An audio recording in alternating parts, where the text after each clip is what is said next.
ଜୟ ଗୁରୁ। ବନ୍ଧୁଗଣ, ଆସନ୍ତୁ ନାରୀର ନୀତିର ଆଉ ଗୋଟିଏ ଅମୂଲ୍ୟ ବାଣୀକୁ ଆମେ ହୃଦୟରେ ଧାରଣ କରିବା। ବାଣୀ ସଂଖ୍ୟା 9, ଦାନ ଓ ପ୍ରାପ୍ତି।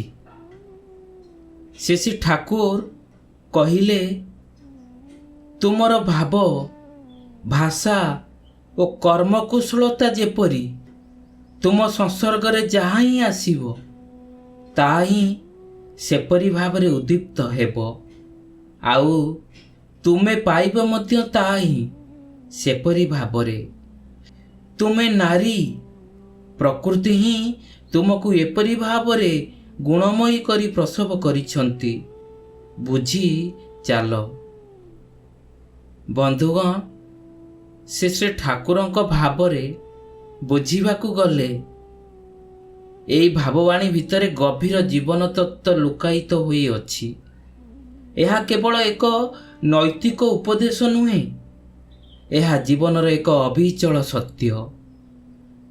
ଯାହା ଦେଇଅଛ ତାହା ହିଁ ପାଉଛ। ଦାନ ଓ ପ୍ରାପ୍ତି ଜୀବନର ଦୁଇଟି ପାର୍ଶ୍ୱ, ଗୋଟିଏ ବିନା ଅନ୍ୟଟି ଅସମ୍ପୂର୍ଣ୍ଣ। ଠାକୁରଙ୍କ ଭାବରେ ଭାବ ହେଉଛି ମନର ଅନ୍ତର୍ନିହିତ ଶକ୍ତି।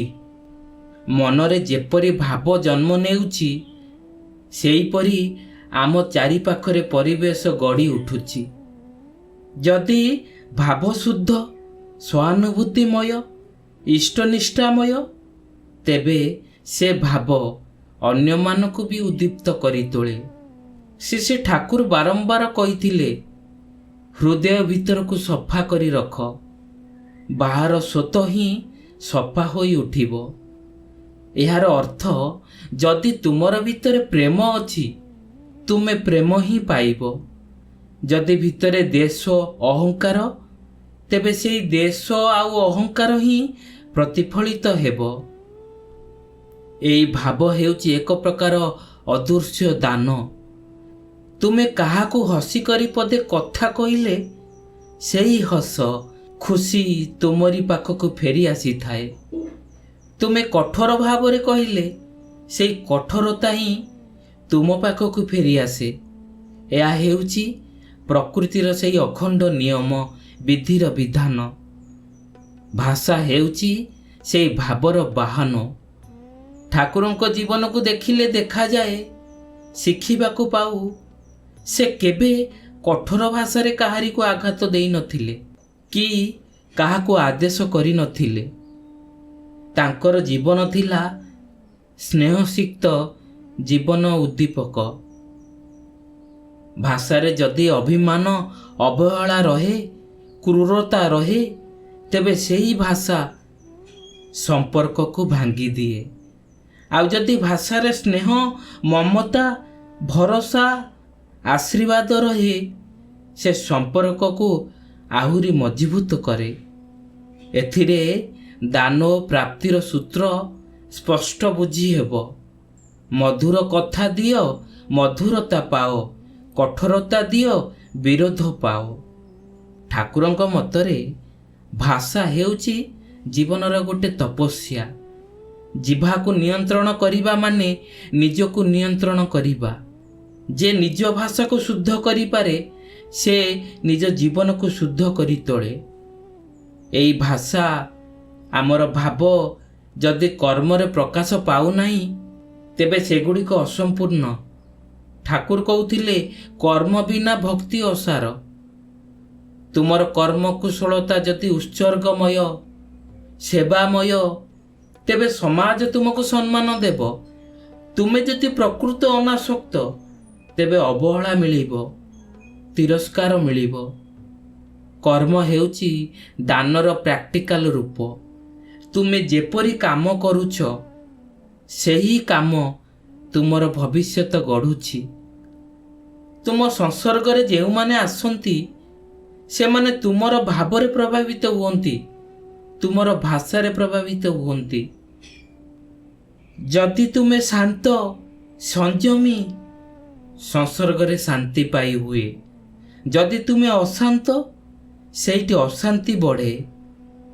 ଠାକୁରଙ୍କ ଜୀବନରେ ଦେଖାଯାଏ ତାଙ୍କ ସଂସର୍ଗରେ ଆସି ଅନେକ ଲୋକ ଜୀବନ ପରିବର୍ତ୍ତନ କରିଥିଲେ। କାହିଁକି? କାରଣ ସେ ଯାହା ଦାନ କରୁଥିଲେ ସେଇଟା ଥିଲା ପ୍ରେମ, ଆଶ୍ୱାସ, ଦିଗଦର୍ଶନ। ସଂସର୍ଗ ହେଉଛି ଏକ ପ୍ରକୃତିର ଆଇନା ସଦୃଶ। ତୁମେ ଯାହା ଦେଉଛ ସେହି ପ୍ରକୃତି ହିଁ ତୁମକୁ ଅନେକ ଗୁଣ ଫେରାଇ ଦେଉଛି। ପ୍ରକୃତିର ଗୁଣମୟୀ ଦାନ ହେଉଛି ଏହି ନାରୀ। ଏହି ଭାବବାଣୀରେ ନାରୀଙ୍କ ବିଶେଷ ଭୂମିକା ଉଲ୍ଲେଖ ହୋଇଛି। ନାରୀକୁ ପ୍ରକୃତି ଗୁଣମୟୀ କରି ସୃଷ୍ଟି କରିଛନ୍ତି। ଏହାର ଅର୍ଥ ହେଉଛି ନାରୀମାନେ ସଦା ସୃଜନଶୀଳତା, ସେବା, ଧୈର୍ଯ୍ୟ, ରକ୍ଷଣ, ପ୍ରେମ। ଠାକୁର ନାରୀକୁ ମାତୃଭାବରେ ଦେଖୁଥିଲେ। ମା ଯେପରି ଦାନ କରେ, ସେ ତା ବଦଳରେ କିଛି ଆଶା କରେ ନାହିଁ। ମାର ଦାନ ହେଉଛି ନିର୍ମୋହ, ନିଃସ୍ୱାର୍ଥପର ସେବା। ନାରୀ ଯଦି ନିଜର ଗୁଣକୁ ସଂରକ୍ଷିତ କରେ, ସେ ସଂସାରକୁ ଗଢ଼ିପାରେ।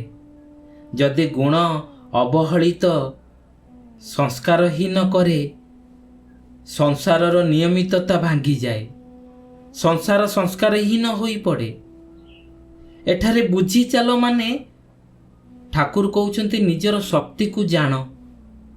ନିଜର ଶକ୍ତିକୁ ଜାଣି ବୁଝି ସଚେତନ ହୋଇ ଚାଲିବା। ଦାନ କେବଳ ଧନ ଦେବା ନୁହେଁ, ଦାନ ହେଉଛି ସେଇ ସମୟ ଦେବା, ସହାନୁଭୂତି ଦେବା, ପ୍ରେମ ଦେବା, କ୍ଷମା ଦେବା।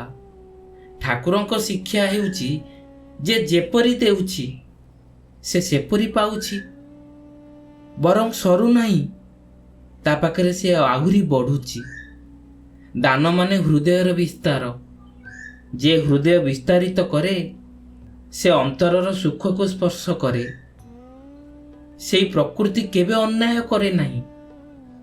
ଯେପରି ବୀଜ ରୋପିବ ସେପରି ଫଳ ପାଇବ। ଯଦି ତୁମେ ଅଭିମାନର ବୀଜ ରୋପିବ, ବିଚ୍ଛେଦ, କଠୋରତାର ଫଳ ପାଇବ। ଯଦି ପ୍ରେମର ବୀଜ ରୋପିବ, ସୁଖତାର ଫଳ ପାଇବ। ଏହା ହିଁ ହେଉଛି ଦାନ ଓ ପ୍ରାପ୍ତିର ଅଟୁଟ ସମ୍ବନ୍ଧ। ଘରେ ଯଦି ଶାନ୍ତି ଚାହୁଁଛ, ପ୍ରଥମେ ଶାନ୍ତି ଦିଅ। ସମ୍ମାନ ଚାହୁଁଛ, ପ୍ରଥମେ ସମ୍ମାନ କର। ପ୍ରେମ ଚାହୁଁଛ, ପ୍ରଥମେ ପ୍ରେମ ଦିଅ। ଠାକୁରଙ୍କ ଭକ୍ତିମୟ ଜୀବନରେ ଏହି ସୂତ୍ର ସ୍ପଷ୍ଟ ଯେ ସେ ଯାହା ସମାଜକୁ ଦେଇଥିଲେ ତାହା ଅନେକ ଗୁଣରେ ଫେରି ପାଇଥିଲେ। ଦାନ ଓ ପ୍ରାପ୍ତି ହେଉଛି ଜୀବନର ଅନ୍ତର୍ନିହିତ ଶକ୍ତି। ତୁମର ଭାବ, ଭାଷା, କର୍ମ ଏହି ତିନୋଟି ହେଉଛି ତୁମର ଦାନ। ସଂସାର ତୁମକୁ ସେହି ଆକାରରେ ପ୍ରତିଫଳ ଦେଉଛି। ନାରୀ ହେଉ କି ପୁରୁଷ, ଯେ ନିଜ ଗୁଣକୁ ଜାଗ୍ରତ କରି ସଚେତନ ଭାବେ ଚାଲେ, ସେ ଜୀବନରେ ସୁସ୍ଥ ସମୃଦ୍ଧ ହୋଇ ଠିଆ ହୁଏ। ଅତଏବ ନିଜର ଭାବକୁ ଶୁଦ୍ଧ କର, ଭାଷାକୁ ମଧୁର କର, କର୍ମକୁ ସେବାମୟ କର। ତାହେଲେ ପ୍ରକୃତି ତୁମକୁ ସେହି ଭାବରେ ଫେରାଇ ଦେବ, ଅନନ୍ତ ଗୁଣେ, ଅନନ୍ତ ଆଶୀର୍ବାଦରେ। ଏହା ହିଁ ଠାକୁରଙ୍କ ଭାବରେ ଦାନ ଓ ପ୍ରାପ୍ତିର ଅମୃତ ସତ୍ୟ, ଅମୃତ ସେବା, ଅମୃତ ଦାନ। ହଁ ବନ୍ଧୁଗଣ, ଆଜିର ଏହି ଭାବବାଣୀରେ ଅନେକ କଥା ଶିଖିବାକୁ ମିଳିଲା। ଏ ଭିଡ଼ିଓଟି ଆପଣମାନଙ୍କୁ ଟିକିଏ ଭଲ ଲାଗିଥିଲେ ଭିଡ଼ିଓଟିକୁ ଲାଇକ୍ଟିଏ କରନ୍ତୁ, କମେଣ୍ଟସରେ ଜୟଗୁରୁ ଲେଖି ଜଣାନ୍ତୁ। ଓ ଯେଉଁ ଭାଇ ଓ ମା ମାନେ ଏପର୍ଯ୍ୟନ୍ତ ଜୟଗୁରୁ ପ୍ରାର୍ଥନା ଚ୍ୟାନେଲକୁ ସବସ୍କ୍ରାଇବ୍ କରିନାହାନ୍ତି, ତାହେଲେ ଶୀଘ୍ର ସବସ୍କ୍ରାଇବ୍ କରିଦିଅନ୍ତୁ। ପାଖରେ ଥିବା ବେଲ୍ ନୋଟିଫିକେସନର ଅଲ୍କୁ ପ୍ରେସ୍ କରନ୍ତୁ, ତାକି ସବୁଦିନେ ଠିକ୍ ଏହି ସମୟରେ ଆଉ ଏକ ସୁନ୍ଦର ବିଷୟବସ୍ତୁ ନେଇ ଆସିବୁ। ସେ ପର୍ଯ୍ୟନ୍ତ ରହିଲୁ। ଜୟ ଗୁରୁ, ବନ୍ଦେ ପୁରୁଷୋତ୍ତମ।